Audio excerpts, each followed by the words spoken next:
कधी बांधवाला मारहाण होत असेल तर माणुसकीच्या नात्याने नाही तर या महाराष्ट्रातील एक नागरिक म्हणून ते जर त्या बांधवाला वाचवायला जात असतील तर त्याची शिक्षा इतकी मोठी जर आज या महाराष्ट्रात भेटत असेल तर म्हणजे कोणी दुसऱ्यासाठी कधी पाऊलच उचलणार नाहीये.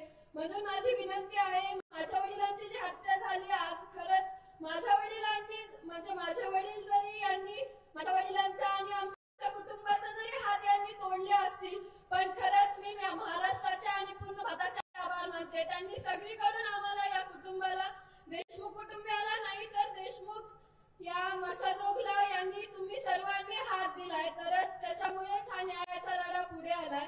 आणि जसं चाचांनी काही आमच्या जिल्ह्यातील क्रम सांगितला की प्रशासनातील लोक असतील किंवा इतर असतील, माझी म्हणजे मी तुम्हाला एक सांगते की जरी तुम्हाला याबाबत काही माहित नसेल किंवा माझ्या वडिलांची हत्या कशी झालीये किंवा बीड जिल्ह्यातील या मागील घटनाक्रम कसा आहे तरी तुम्ही जरी आम्हाला विचारलं तरी आमच्याकडे लेखी आणि काही पुराव्यासह आमच्याकडे गोष्टी आहेत त्यात आम्ही नक्की तुम्हाला देऊ. आज मी मोर्चात बघितलं लहान लहान मुलं देखील आमच्या पुढे चलत होते आणि खरंच प्रशासनाला आणि सरकारचे डोळे कधी उघडणार. लेकरं सुद्धा रस्त्यावर येऊन माझ्या वडिलांसाठी न्याय मागतायत. याच्यापेक्षा मोठी गोष्ट आमच्या देशमुख कुटुंबियांसाठी आणि या मसाजोगकरांसाठी काहीच नाहीये. जसं आज ते लेकरं या मोर्चात येऊन माझ्या वडिलांना न्याय मागत होते तसंच आमच्या घरातील आद्विक सुद्धा म्हणतोय की अण्णा आल्याशिवाय मी शाळेत सुद्धा जाणार नाहीये. ज्यावेळेस तो धिंगाणा घालतोय उन्हात फिरतोय त्यावेळेस त्याला आई म्हणते आद्विक मी तुला मारेन. तो सतत आईला सांगतोय आई तू कशी आहेस, मला अण्णा कधीच मारत नव्हते आणि मी अण्णा आल्याशिवाय कधीच शाळेत जाणार नाहीये. त्या दिदींनी खरंच खूप छान माझ्या वडिलांचं कार्य समजून सांगितलंय. पण त्याच कार्यातील एक मी सांगते की बाजारपेठेमधील बाजारकरांना पाऊस आल्यावर तिथे बसायला जागा नव्हती. त्यांचे कपडे भरत असल्यामुळे जे ब्लॉक असतात ते आमच्या बाजारपेठेत स्वतः पप्पांनी चाचांनी गावकऱ्यांनी मिळून बसवलेत की जे पाऊस पडल्यानंतर बाजारपेठेतील लोकांना बसायला हे होते आणि भाजीपाला खराब झाल्यामुळे गावातील लोक त्याला घेत नाहीयेत तर भाजीपाला कसा विकणार, त्यांचं पोट कसं भरणार, त्यासाठी बाजारपेठेत सुद्धा ब्लॉक बसवलेत. आणि आमच्या घरातीलच म्हणजे आम्ही बघितलेली एक गोष्ट की ज्यावेळेस आमचं घर माळवत असेल त्याच्यातून ज्यावेळेस मुंग्या पडतात माझ्या वडील आईला म्हणजे माझ्या आजीला सांगतात अगं आई तर मुंग्या पडायला मी कुठे झोपू तर आई म्हणते अरे तू खाली झोप ना, खाली आहे ना जागा. पण माझे वडील म्हणतात अगं त्या आणि आई सांगते की त्या मुंग्याची पावडर टाक त्यांच्यावर म्हणजे त्या मुंग्या जातील. पण माझ्या वडिलांचा खरंच स्वभाव असा कोणाचाच नाहीये. मी सांगते माझा सुद्धा स्वभाव त्यांच्यासारखा नाहीये. ते खूप वेगळे होते आणि त्यांचे विचार की त्यांनी त्या मुंग्यांना पावडर न टाकता त्या माळवतातून खाली येणाऱ्या मुंग्यांना तिथून चिकट टेप लावली कारण की त्या मुंग्या मरतील जर त्या खाली आल्या तर आई त्याच्यावर पावडर टाकेल. माळवताला चिकट पट्ट्या लावून त्या मुंग्याची धार त्यांनी थांबवली आणि त्याच स्पॉटवर तिथे ते बसले. आणि खरंच आज मला याचं दुःख वाटतं की 9 डिसेंबरला जी झालेली घटना आहे त्या दिवशीचा मला पश्चाताप आज देखील होतो. ज्या दिवशी माझ्या वडिलांना अँब्युलन्स मधून आणलं गेलं त्या दिवशी म्हणजे आम्हाला म्हणजे मी ठरवलं होतं मला शेवटचा माझ्या वडिलांचा चेहरा बघायला भेटणार, मला माझ्या वडिलांचा चेहरा बघायचा होता. पण त्यांना ते आणलं होतं त्या परिस्थितीत त्यांना मेडिकामध्ये आणलं होतं. त्यांनी खरंच इतक्या काय चुकी केली की त्यांच्यावर ही वेळ आली आणि माझ्याकडे त्यावेळेस सहनशीलता नसताना मी काही समजून न घेता खूप रडायला लागले कारण की या माझ्या डोळ्यांना म्हणजे अश्रूंना बांधच नव्हता, ते वाहत होते म्हणून गावकऱ्यांनी ते मला दाखवलं नाहीये. पण या गोष्टीची खरंच मला आज खंत वाटते. त्या दिवशी जरी मी संयम दाखवला असताना तरी मला माझ्या वडिलांचा शेवटचा चेहरा बघायला भेटला असता. या गोष्टीचा मी आज देखील माझी खरंच मला त्यांचा लास्टचा सुद्धा चेहरा बघायला नाही भेटला याचं मी खरंच दुःख मानते. इथून पुढे तरी त्या मला दिसणार नाहीयेत पण इथून मागचा त्यांचा जो प्रवास होता तो खरंच आमच्यासाठी खूप चांगला होता. त्यांनी जरी आम्हाला वेळ दिला नसला तरी जो तो वेळ आमच्यासाठी देत होते त्याच्यामध्ये ते खूप आनंदी होते. आणि जसं आज तुम्ही नारे लावतात खरंच माझ्या वडिलांना न्याय हा मिळणारच आहे. आपला विश्वास तर प्रशासनावर आहे.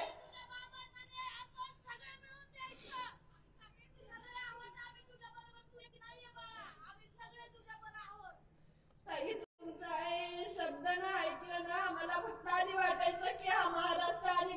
आमचा आहे, पण खरंच आज आम्ही आमच्या या डोळ्यांनी बघतोय आणि या कानांनी ऐकतोय की नाही, खरंच हा महाराष्ट्र आपला आहे. जर आपण ही एकी आज नाही जपली, माझ्या वडिलांना जर आपण न्याय मिळवून नाही देऊ शकलो ना, तर खरंच त्यांचं जे बलिदान आहे ते व्यर्थ जाईल आणि हे आपल्याला जाऊ नाही द्यायचं. कारण की जी बीड जिल्ह्यातली जी घाण आहे ती आम्हाला उचलून टाकायची आहे. कारण की जी वेळ आज आमच्या कुटुंबावर आहे ती इतरांवर येऊ नये. आणि जर आज यांना शिक्षा नाही भेटली तर उद्या कोणी पण आले रस्त्याने सुद्धा चलताना कोणाला जिवंत नाही सोडायचं. धक्का लागला तरी मर्डर होत लागतील या. आणि प्रशासनाला खरंच माझी विनंती आहे की तुम्ही लवकरात लवकर माझ्या वडिलांना न्याय मिळवून द्या. आणि खरंच आज माझे वडील मानवतेचं प्रतीक झालेत आणि त्यांची ती माणुसकी खरंच खूप वेगळी होती. धन्यवाद. हा मोर्चा सर्वधर्मीय, सर्व जातींचा, सर्वमस्त बारामतीकरांचा आहे. या ठिकाणी अनेक संस्था, संघटना यांनी पाठिंबा दिलेला आहे. त्याचंही या ठिकाणी वाचन होईल. त्यानंतर आपण या ठिकाणी वंदे मातरम घेणार आहोत.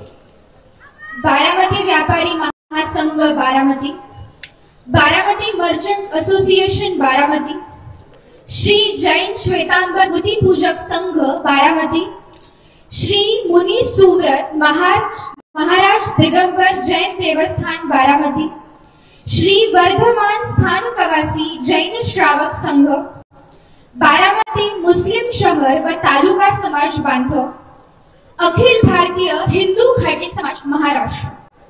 आपल्या पाठिंब्याचे निवेदन मिळाले त्याबद्दल आपले मनापासून खूप खूप आभार.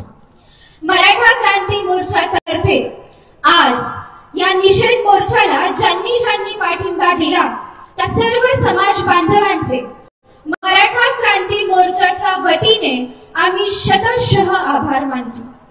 अशा प्रसंगांमध्ये सर्वसामान्य जनतेने एकत्र येऊन अशा अपप्रवृत्तींना लढा देण्याचा हाच एक मार्ग आहे.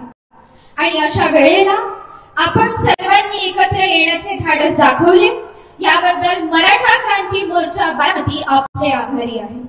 यापुढे देखील मराठा क्रांती मोर्चाच्या वतीने अशा अपप्रवृत्तींना लढा देण्यासाठी कायम मोठा भाऊ म्हणून आम्ही आपल्या सोबत उभे राहू अशी ग्वाही देतो. धन्यवाद.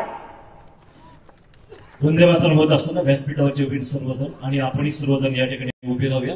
वंदे मातरमने आपण कार्यक्रमाची सुरुवात करणार आहोत.